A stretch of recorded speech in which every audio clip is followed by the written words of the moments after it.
Bonjour tout le monde, bienvenue à ce nouveau vidéo de TLW 2016 édition WCW 1993.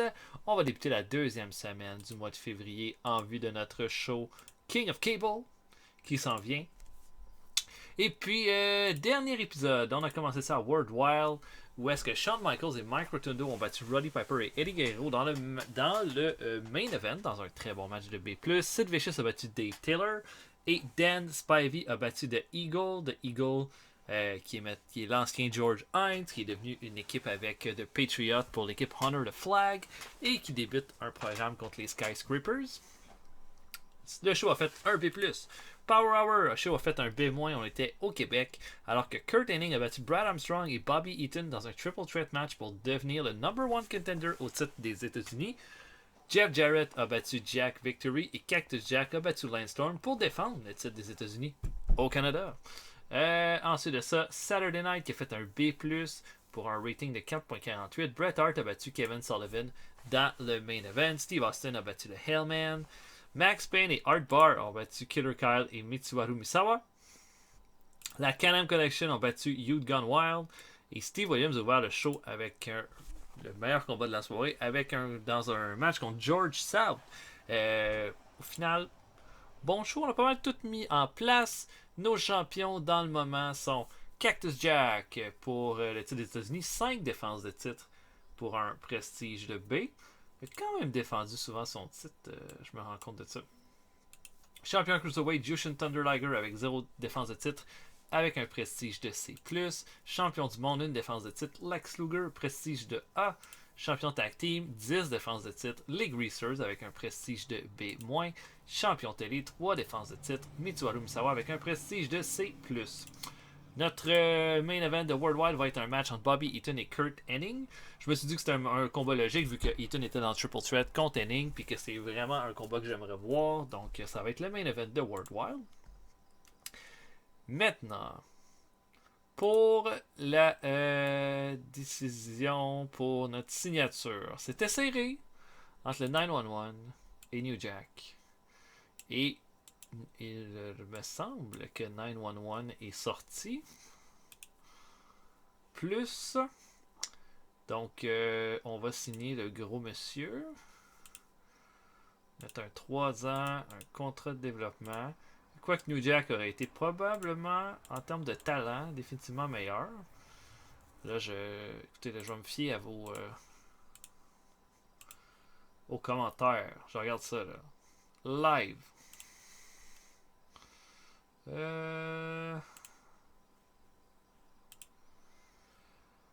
Candido pour le développement. 901 ou New Jack. Ok, fait que c'est moi qui décide. Ah. On va withdraw. Oui, ben, si j'ai le choix, je vais prendre New Jack, c'est sûr. Vu qu'on est à égalité. New Jack a 30 ans, mais je suis sûr qu'il peut faire quelque chose. Donc, on va signer New Jack. Puis, définitivement, Chris Candido qui va se joindre. C'est déjà fait, j'ai déjà fait. Chris Candido, c'est déjà fait. Ok, donc on va avancer jusqu'à World Wild. Puis, c'est ça. Là, je pense qu'on a tellement une bonne carte. T'sais. Tellement un bon roster. Il n'y a aucun show qui est nul. C'est un show de lutte indépendante américaine. Check. Qui a fait le meilleur match? Ranger Ross. Hey, vous vous rappelez de lui? Il était dans notre roster de départ. GM Powers et Calypso contre Alexandre Legrand et Jimmy Golden. Holy moly. Hey, Leatherface, ça c'est Cole Kirchner qui prend sa retraite. Ah, il est blessé. Oh shit. Oui, il est vraiment blessé. Toujours beaucoup aimé lui. Les nouvelles. Ah, Shura Hara. Dans son contrat qui se termine. French Schumann. Ok, rien d'intéressant. Continuons. Blondie Barat. Nice. Ça, c'est vraiment un nom cool. Here comes Blondie Barat. Des déclarations de Eric Embry. Il dit que sans lui, il n'y aurait pas de CRMW. Ben, je sais même pas c'est quoi la CRMW, mais ambitieux. Kerry Brown, qui dit qu'il est nerveux avant les matchs. Si vous avez jamais vu un match de Kerry Brown, c'est un lutteur de la Stampede. J'ai toujours trouvé vraiment le fun, lui. Une bonne promo, surtout. Kyoei Wada. Ça, c'est un arbitre. Ça va pour les arbitres. J'en ai déjà volé un. D'ailleurs, comment va Tiger Tori? Allez. T'es un arbitre. Reste arbitre.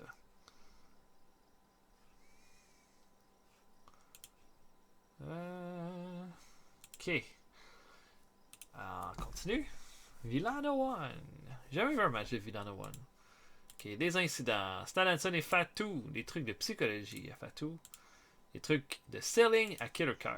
Ça, c'est excellent. On peut pas demander mieux.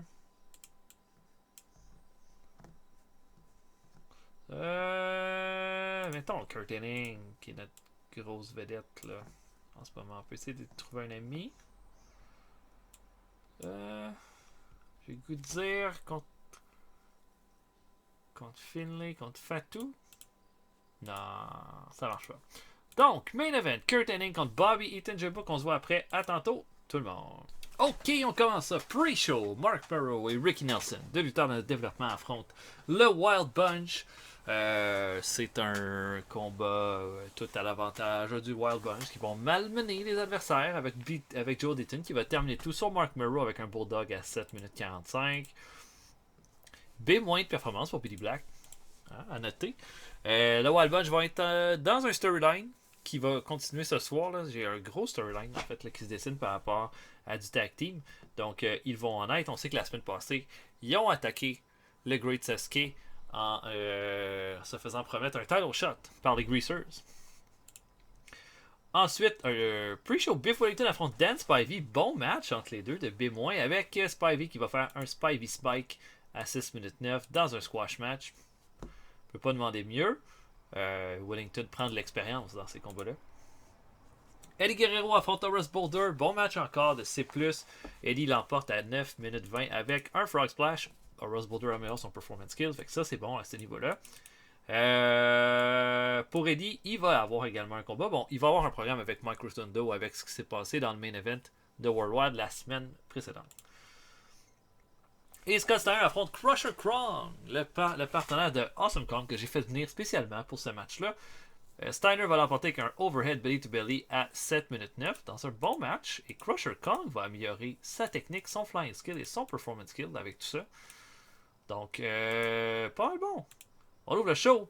Promo de Big Van Vader qui répond à ce que Sting a dit lors du dernier épisode. On sait que Sting a dit « Ma carrière s'en va nulle part, il faut que je me relance, puis je veux me relancer. Puis je sais que toi aussi, Vader, tu as besoin de te relancer. Donc, il faudrait qu'on s'affronte. » Et là, Vader l'écoute, puis il dit j'ai écouté tout ce que tu as dit, Sting. Je te trouve pas mal désespéré de vouloir m'affronter dans le ring pour te relancer. Il y en a qui pensent que parce que j'ai perdu contre Steve Williams, parce que j'ai perdu contre Scott Steiner, moi non plus je m'en vais nulle part, mais je vais te dire une affaire. Quand j'embarque dans le ring, je suis la personne la plus dangereuse de la WCW. Si tu veux avoir un combat contre moi, c'est pas ça qui va te relancer, c'est ça qui va t'envoyer à l'hôpital. Parce que là, je vais finir la job. Et voilà, grosse promo de Sting, de Vader là-dessus, un A+. Je pense que ça va être sûrement un show stealer, puis c'est vrai que ça va probablement aider à relancer, en tout cas un des deux avec la victoire, à voir qui on va faire gagner pour ce show-là. Mais un A+. Je combat par équipe, là, complètement random. Norman Lunatic et Chris Jericho affrontent Jack Victory et Rip Rogers. Bon match de C dans les circonstances. Puis Chris Jericho va aller chercher la victoire avec un Lion Tamer en faisant abandonner Rip Rogers. Le résultat est quand même bon. Jack Victory améliore son performance skill. Norman Lunatic sa technique. Jack Victory, possiblement que c'est lui que je libérerai à la fin du prochain mois. Je pense qu'il faut faire de la place dans le roster éventuellement. Jack Victory, on n'a jamais eu de storyline avec lui parce qu'il n'y a vraiment rien à faire. Mais voilà. Combat correct. Norman Gong. Chris Jericho va chercher sa première victoire en main roster. C'est quand même bon. On a Stan Hansen qui va dans le ring. Puis il prend le micro, il est pas content. Puis Puis il a dit qu'il a vu qu'est-ce qui s'est passé avec Great Sasuke la semaine passée. Puis il dit que DDP et Vinny Vegas sont vraiment, vraiment, vraiment désespérés d'essayer d'avoir un avantage contre eux, mais ils sont. Ils vont les affronter. Puis Great Sasuke a beaucoup de cœur. Puis c'est pas ça qui va l'arrêter. Les Greasers arrivent pour dire oui, mais et là c'est DDP qui dit c'est vrai que Great Sasuke a beaucoup de cœur, mais combien de beatings il va pouvoir endurer de cette façon-là? Parce que tu sais quoi?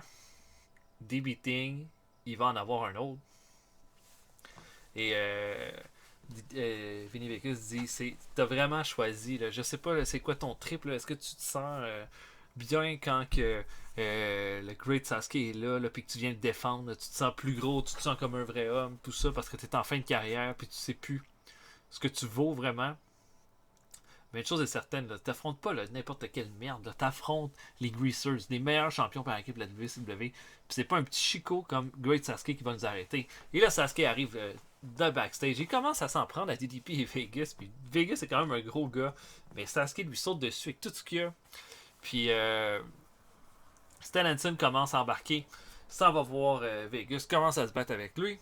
Et là, Samu et Fatu, les Headshrinkers, arrivent et attrapent Sasuke et lui font un beatdown pas possible alors que Stellanson essaye d'aller le défendre. DDP le retient, Vinny Vegas lui donne un coup de pied d'en face. Et puis, ils vont faire. Samu va faire un Samoan drop sur la rampe d'entrée au Great Sasuke. Et puis, Fatu va faire un gros splash ensuite. Les Headshrinkers vont voir les Greasers. Et là, les Headshrinkers pointent la ceinture par équipe. Et là, les Greasers disent oh oui, c'est bon, ça va venir, là, pas de danger, tout ça. Donc, encore une fois, les Greasers promettent un title shot en échange d'un beatdown sur leurs adversaires. Et voilà. B+, donc excellent segment. Vraiment, ce storyline-là, je le trouve tellement cool. On le fait bien avancer. Ensuite, Fit Finlay affronte Chris Candido, une nouvelle recrue qui vient d'avoir son diplôme du PP. Finlay va le faire abandonner qu'un Indian Deathlock à 9 minutes 41, mais un bon résultat. Un C. Voilà, je pense que Candido a quand même pas mal de potentiel, surtout avec une division junior ou cruiserweight, pardon, qui est quand même solide. Et notre main event, Bobby Eaton affronte Kurt Hennig pour un A, pour un B. Le combat a duré 18 minutes 18. Hennig va l'emporter clean sur Bobby Eaton avec un Hennig Plex. Le match n'était pas associé à un gros storyline, donc ça a diminué sa note, mais les deux vont améliorer leur performance skill avec ça. J'aurais aimé un B+, mais B ça va. Puis ben pour Hennig, je pense que ça va être quand même.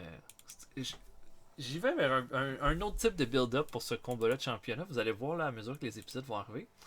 Mais voilà, un B pour le show. Et ça c'est bien.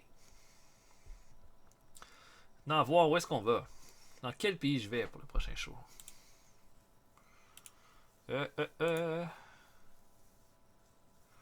Pour aller au Japon. Ça fait un bout de temps qu'on n'est pas allé. Ok, Black Cat reçoit une extension.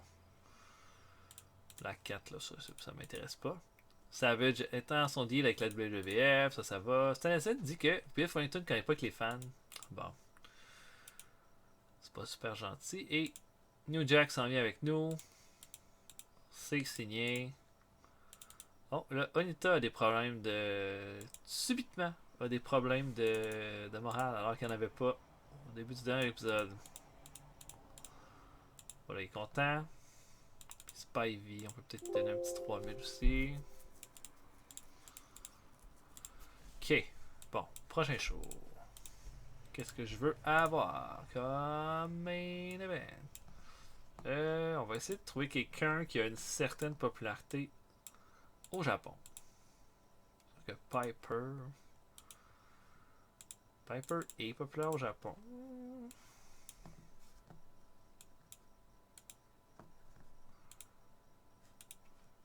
Kobashi est super. Pourquoi pas? Comme un gros main event, ça. Piper contre Kobashi en plus. Parfait, ça.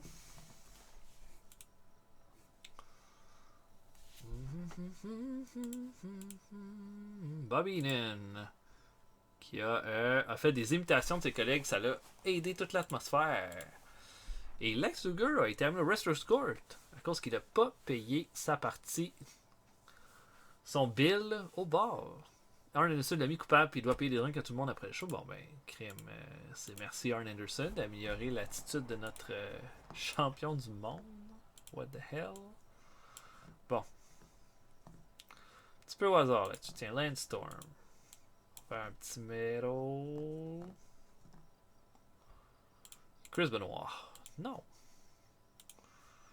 Ok, main event Roddy Piper contre Kenta Kobashi. On va aller à Kanto, au Japon, pour ce show-là.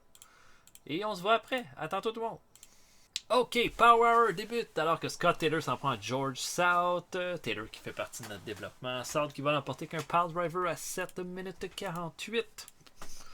Rien d'autre à dire. On garde South fort sur le momentum. Je pense que c'est quelque chose qui marche parce que quand on l'a mis contre un gars comme Steve Williams, ça l'a super bien sorti. Biff Wellington affronte Too Cold Scorpio. Scorpio va l'emporter qu'un Scorpio Splash à 7 minutes 25. Bon petit match. Scorpio est quand même populaire au Japon. C'est une bonne façon de l'utiliser. Ouais, c'est ça. C'est moins de performance pour Wellington. Il continue d'être très actif. C'est notre seul enhancement talent qui est face, donc qui sert beaucoup en ce moment. Ultimo Dragon affronte Hiroyoshi Tenzan. Très jeune Hiroyoshi Tenzan. Ultimo Dragon va lui faire un Asai DDT à 10 minutes 24 pour la victoire. Pas grand chose pour Ultimo Dragon. J'ai vraiment rien dans l'immédiat, mais il faut le garder fort parce que dans une division cruiserweight comme ça, là, il faut avoir des challengers continus. Donc voilà. Et le dernier combat plus chaud, Davey Boy Smith affronte Bob Holly. Une belle performance pour Davey Boy avec un B- qui l'emporte avec un Running Power Slam à 9 minutes 16. Et on ouvre le show avec un combat par équipe et un bon à part de ça avec la Can-Am Connection contre Hellman et Kevin Sullivan. Can-Am Connection populaire au Japon. Et regardez ça, Phil Lafont, performance de B+ et B pour Furnace. Can-Am Connection vont être utilisés à King of Cable en équipe avec Sid Vicious contre Youth Gone Wild. Là, on sert de ça pour les mettre encore plus over. Donc voilà, je pense que ça va être en tout cas, ça fait un strong start. Kevin Sullivan, tellement parfait dans son rôle de juste mettre les lutteurs over. Voilà.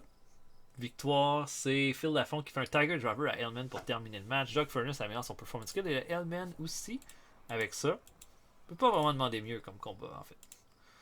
Ensuite, La Parka affronte El Cubano. Combat sans histoire comme ça, mais La Parka va faire un Skull Bomb sur Cubano à 12 minutes 58 pour l'emporter. Performance de C pour La Parka, qu'on a utilisé quand même pas mal au Japon, donc il commence à être populaire là-bas. On a ensuite Shushin Thunder Liger qui fait une conférence de presse. Nouveau champion Cruiserweight. Tellement content de ramener ce titre au Japon. Puis il dit que on lui pose des questions par rapport à Brian Lawler sur les agissements, le fait qu'il l'ait attaqué la semaine passée. Puis Liger dit que Brian Lawler a toujours vécu dans l'ombre de tout le monde. Puis là en ce moment, il doit être insulté parce que personne n'a dû le reconnaître au Japon en ce moment, parce que personne ne le connaît. Pourquoi? Parce qu'il n'y a pas eu d'opportunité tant que ça. Puis il n'a jamais rien gagné d'important. Et je vois pas comment ça pourrait changer à King of the Cable quand on va s'affronter. Ce gars-là roule juste à l'émotion. Il roule pas avec ses capacités dans le ring qui sont pourtant vraiment bonnes. Et paf!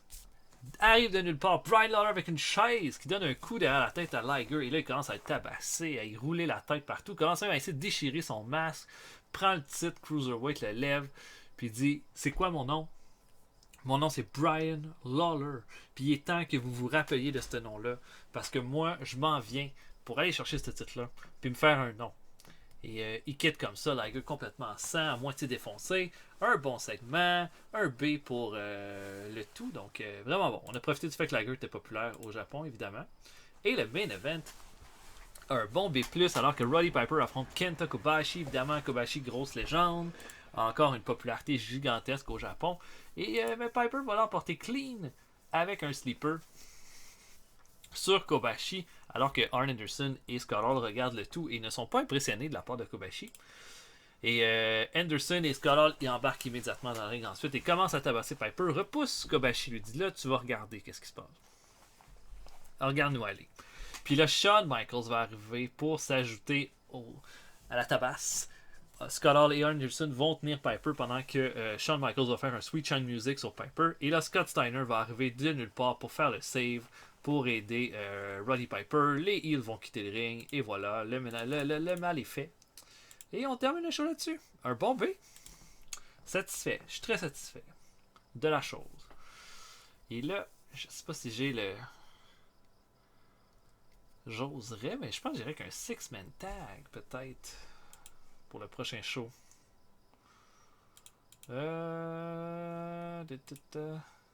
Oh, l'opinion de Shawn Michaels, c'est que tout Skull Scorpio est pas safe dans le ring. Ok. Les voici disent que El Cubano est clumsy. Et que Scott Steiner dit que Biff Wellington ne connaît pas avec les fans. Bon, wow. Cool, les gars. Vraiment le fun. Vraiment le fun d'être avec vous autres. Bon. Qu'est-ce que je fais pour le prochain show?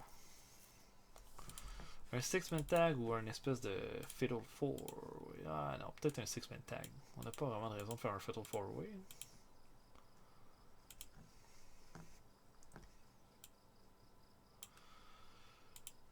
Donc... sûr, on aurait Brett. Steve Austin. On aurait Owen. Et Rick Rude. Bon, c'est plat, j'ai fait lutter Davey Boy, mais je pense qu'on va faire lutter Davey Boy Smith.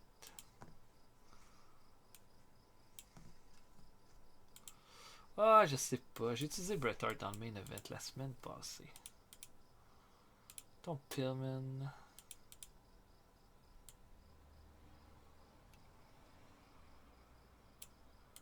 Steve Austin. Contre Lord Steven Regal. Rick Rude. Ensuite...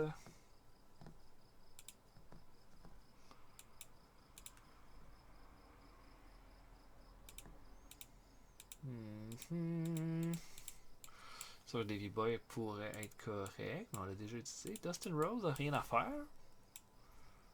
Pourquoi tu irais pas ici?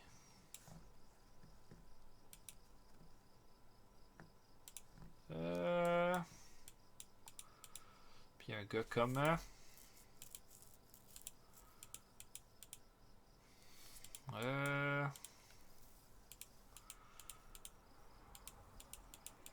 un petit heal pour compléter ça.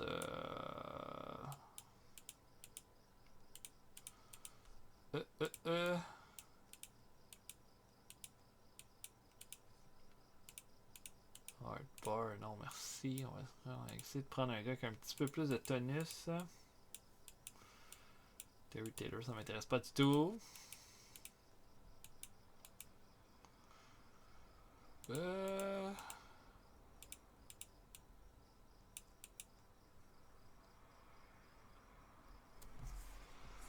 Si je prends Raven, il faudrait que je remplace par Sid Vicious. Pourquoi pas? Tiens. Ok, fait que Pillman, Steve Austin, Sid Vicious contre Lord Steven Regal, Rick Rude et Raven. Quand même une pas pire carte, là. Avouez-le. Avouez-le.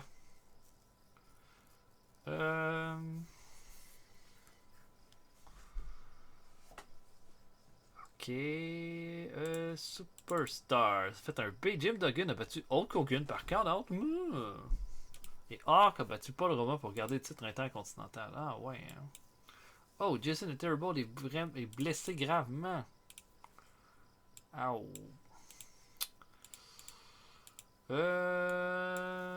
Alex Wright va à la CWA. Il vient d'apparaître dans le jeu, lui. Oh, ça, c'en est un qui pourrait être intéressant d'aller chercher. Yoshiaki Fujiwara quitte la HPW. Je l'aime tellement, ce lutteur-là. Ok.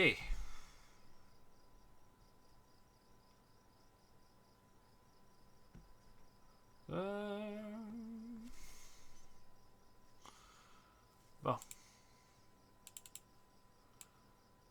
Qu'est-ce qui se passe ici? J.I.N. Daystack qui se dirige vers une blessure. No shit. Point 27 pour Power Hour. Ok, ouais. Continue. Il se passe des incidents avec Bill Watts, qui a eu une mauvaise attitude en backstage. Qu'est-ce qu'on fait avec lui? Un avertissement. Il améliore son attitude à cause de la façon qu'on a géré l'incident. Il est content de l'action. Ouais. On peut pas demander mieux que ça. Bon, un petit peu au hasard encore. Tiens. Pour le middle. Dustin Rose. Et Brad Armstrong. Non, ok. Donc, je book Main Event, Pillman, Austin, Vicious contre Lord Steven Regal, Rick Rude et Raven. Je book et on se voit après. À tantôt, tout le monde. Ok, premier combat de pre-show. On utilise pour la première fois Carl Ouellet, qu'on fait venir de développement pour affronter Steve Armstrong. Évidemment, Ouellet n'est pas encore prêt là, pour joindre notre roster, mais un missile dropkick qui a 9 minutes 5 réussi à terminer le combat. Ouellet commence avec un Star Quality, donc ça veut dire qu'il y a quand même pas mal de potentiel. Un des plus. C'est plus ensuite pour un match entre Chris Youngblood, lutteur local, contre Chris Benoit. Benoit qui va le malmener durant 5 minutes et va terminer ça avec un German suplex à 5 minutes 31. Benoit améliore son performance skill au passage. Vous allez voir, on sème la graine d'un gros push pour Chris Benoit à partir du mois de février, mais vous allez voir, sans qu'il lutte au pay-per-view. Biff Wellington affronte Lance Storm. Bon petit match. Lance Storm va faire un Canadian Maple Leaf à 8 minutes 19 pour terminer le combat. Vraiment rien de mauvais à dire. Lance Storm, beaucoup de potentiel. Et dernier combat de pre-show, Marty Jannetty affronte Skull Von Crush de notre développement. Il va terminer ça avec un Diving Fist Drop sur Von Crush à 7 minutes 11. Bon petit match. C'est plus de performance pour Marty Jannetty. Mais on va ouvrir ça avec Arnold Schwarzenegger qui va inviter, qui est bien content en fait. Parce que il a la... comment dirait ça? Il peut confirmer qu'à King of Cable, on va avoir un des grandes rivalités de la WCW qui va se refaire alors que Big Van Vader et Sting vont se réaffronter.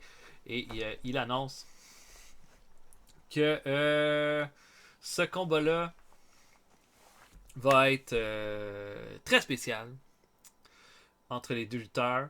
Puis qui dit que il prépare quelque chose pour le gagnant pour le gagnant de ce match, il prépare quelque chose de gros. Et puis voilà. Donc un A+. Vraiment, on peut pas vraiment demander mieux avec ça. Voilà, ça va sûrement être un incroyable combat au pay-per-view et cette rivalité-là est vraiment hot. Et on a un strong start. Premier match, Mitsuharu Misawa affronte Dean Malenko pour le titre télé. Bon petit match, pas trop long, 12 minutes 3. Alors que Misawa va faire un Tiger Driver pour vaincre Malenko. Performance de C+ pour Malenko, B- pour Misawa. La gimmick de Malenko va être à changer éventuellement. Malenko améliore son Rumble Skill, son Performance Skill et une 4e défense de titre pour Misawa. On a un match entre le Patriot et Mike Awesome. Continuité là, du fait que Honor the Flag et les Skyscrapers ont l'air d'être dans une rivalité ensemble. Le Patriot est accompagné de Miss Elizabeth et ils ont une excellente chimie ensemble. Et au final, le Patriot va surprendre Mike Awesome avec un Patriot Missile à 15 minutes 2. Il va chercher une victoire pas du tout attendue. Il gagne clean. Awesome n'a pas eu aucun problème à mettre le Patriot over. Donc vraiment content de ça. Vraiment content de ce match-là, en fait. Je pense que ça va être un bon combat au pay-per-view. En plus, c'est le fun de mixer un peu avec des nouveaux lutteurs. Oh! Là, j'avais un promo. J'avais une promo avec Bobby Heenan, mais j'ai pris Bobby Eaton. Oh là là, ça me fait chier quand je fais ça.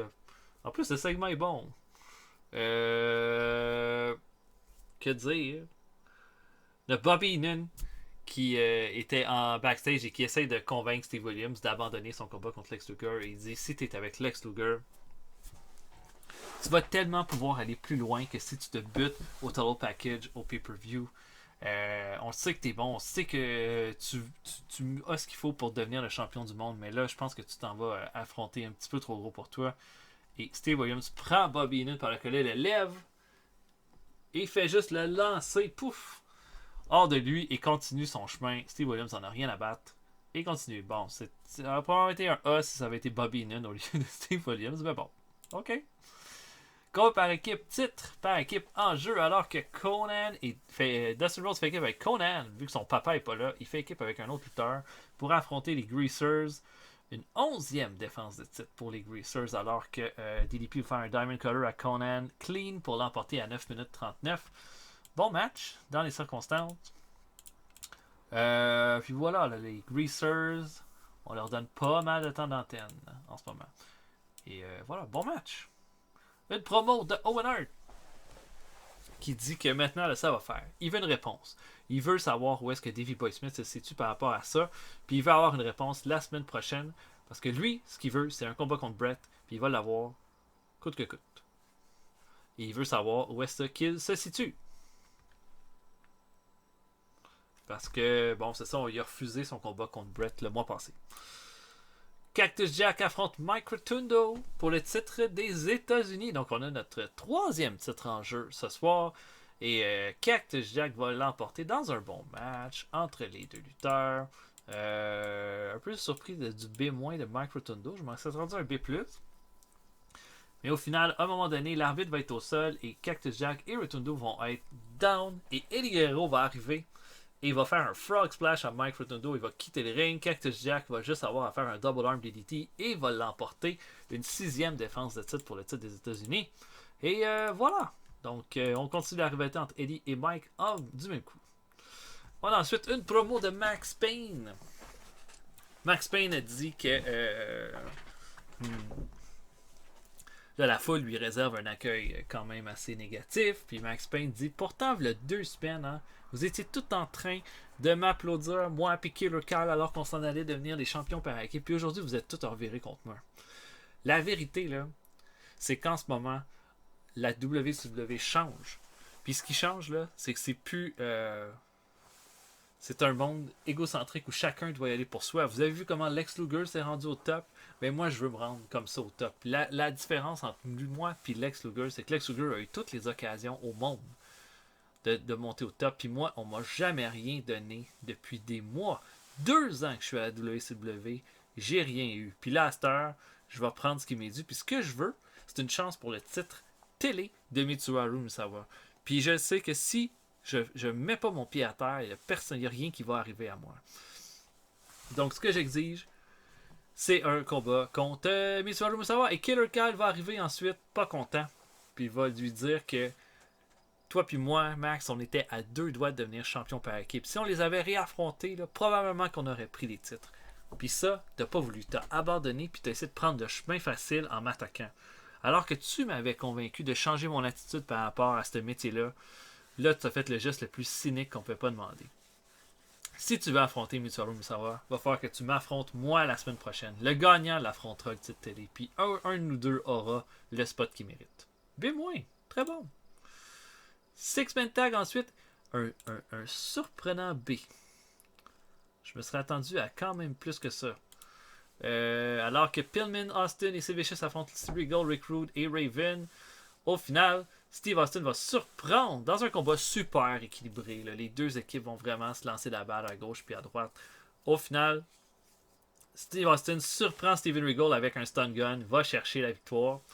Et la meilleure performance revient à Pillman et à Rick Rude dans ce combat-là, mais pas mal d'améliorations. Raven améliore son performance skill, Austin son performance skill, Pillman son performance skill, Regal son performance skill et Silvicious son rumble skill. Donc un B. Je suis surprenant parce que je pense que ça a mérité plus que ça. Mais je sais pas, peut-être que j'avais pas la bonne. I don't know. Le seul négatif que j'ai, c'est le low heat de la rivalité avec Silvicious et Raven. I don't know. Faire un B+, on augmente notre popularité dans 24 régions, ce qui est quand même très très bon. Et voilà, on va se préparer pour notre 3e semaine du mois de février.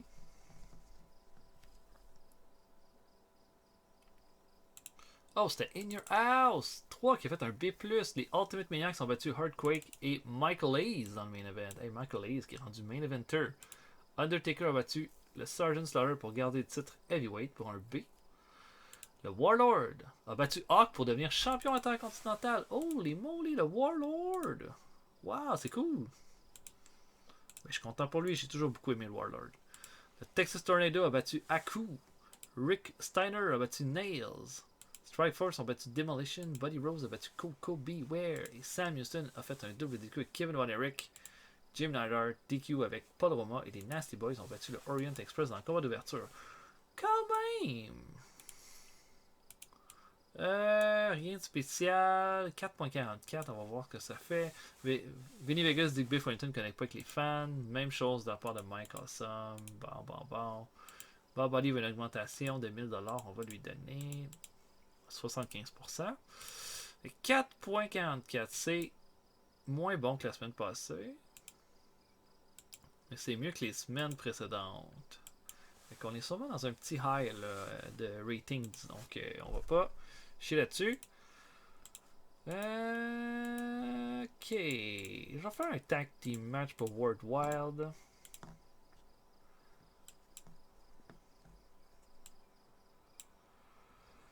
Est-ce qu'on pourrait... non, peut-être pas comme ça.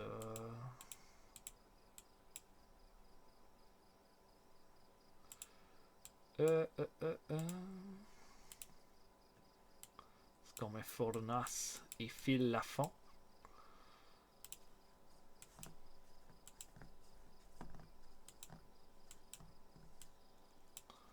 Mettons contre un gars comme... Est-ce que je mets Arn Anderson? Peut-être pas Arn Anderson. Est-ce que les Greasers pourraient être... Ah, ben pourquoi pas? Contre les Greasers, championnat par équipe pour World Wild. Même Connection contre les Greasers, on a déjà eu ce combat-là. Je suis pas mal certain pour les titres par équipe. Même pas.